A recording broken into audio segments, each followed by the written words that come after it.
Catus. Maximus here. Don't have an opportunity to run into a lot of Bonney tools. They are a well-respected tool company, and they may not have been the first to use chrome vanadium tool steel, which for a century now has been the standard for tool steels. But they're the ones who really first tried to popularize it and really leaned into it in the advertising in the 1920s. And they've always been respected for that, but unfortunately they're one of the companies that's gone by the wayside. Picked up a 1/2-inch drive speed wrench. I was just talking about a proto 1/4 inch I picked up, which it was kind of, almost looked like handmade because it just, kind of broad corners, a little bit of an arc, but it actually ended up being pretty comfortable. This one we can see, it's really straight, 90 degrees here. A lot of angle. We do have an up chamfer here, which is actually pretty nice. Most speed wrenches you're working on, you're kind of standing over it or looking down through the handle, so your arm's going to be at a higher angle, and that does make it a little bit more comfortable. The corners are a little bit tight. I have found that I really like the ones that are just more bubbly just because the corners are softer. But speed wrenches, that and ratchets, are one of the few hand tools where there's a lot of distinction between each one, between the manufacturers. Is the handle design. It's actually kind of a nice tool to collect. Picked up, this thing was $5 because nobody cares about speed wrenches, and they're, as far as collecting hand tools, they're actually one of the better ones to collect because every one you get is going to have its own take on a handle. They're going to be real distinctive. And quite literally, you could have 20 of these on the shelf, and I could just look up and grab the Bonney because it has the only handle like that. And looking through my speed wrenches, most of them just, like the Protos, they'll have a round nub. A couple other brands do. Most have some kind of stem. A vast majority of them just have various, differences, but they're mostly just knurled posts. But it does kind of remind me of the Snap-on Par X, which was an early Snap-on kind of more budget line that they had before they had Blue Point. Either Blue Point or, I forget who else now. So it's kind of reminiscent of that, but this is a real solid chunk of steel. If you're wondering how they keep these on, they actually machine the end of the rod so it has just a little bit of an undercut area. They usually round off the end so it's a ball, so this will spin easier.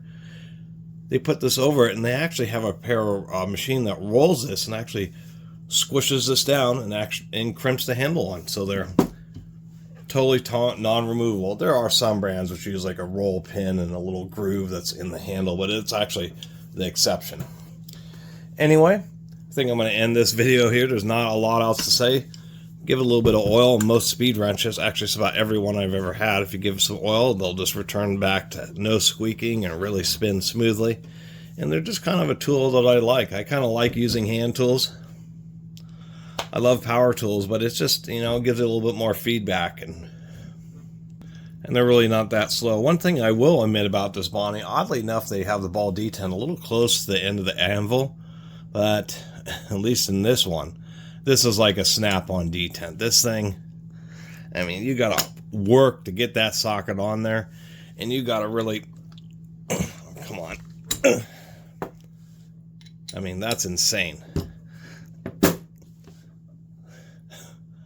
You could have quite a bit of extensions and quite a bit of heavy socketry. As a matter of fact, I just picked this up. This is a Proto 36mm 1/2-inch drive 6-point impact deep well.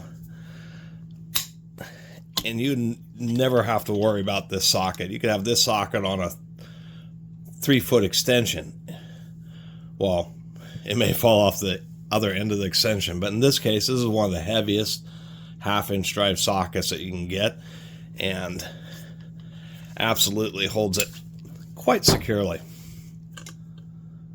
Maybe even too securely. Anyway, I forgot to mention, probably should mention a part number if anybody ever wants to hunt one of these down. This is an A744. Really appreciate you all watching. See you next time. I've been meaning to mention this a few Bonney videos ago, But part of the thing about tools is they were expensive, and the general expectation with the piece of steel is it was going to be quality. And then if you're buying the tool, it's going to be engineered to be more than capable of doing the job. It was kind of the expectations. This is a Bonney ad from 1927, so a century ago. Expecting, lifetime unconditional warranties on hand tools is nothing new. And wrenches, the Bonney chrome vanadium wrenches, are guaranteed to strip the thread or break the bolt without damage to the wrench, or we'll replace it free of charge.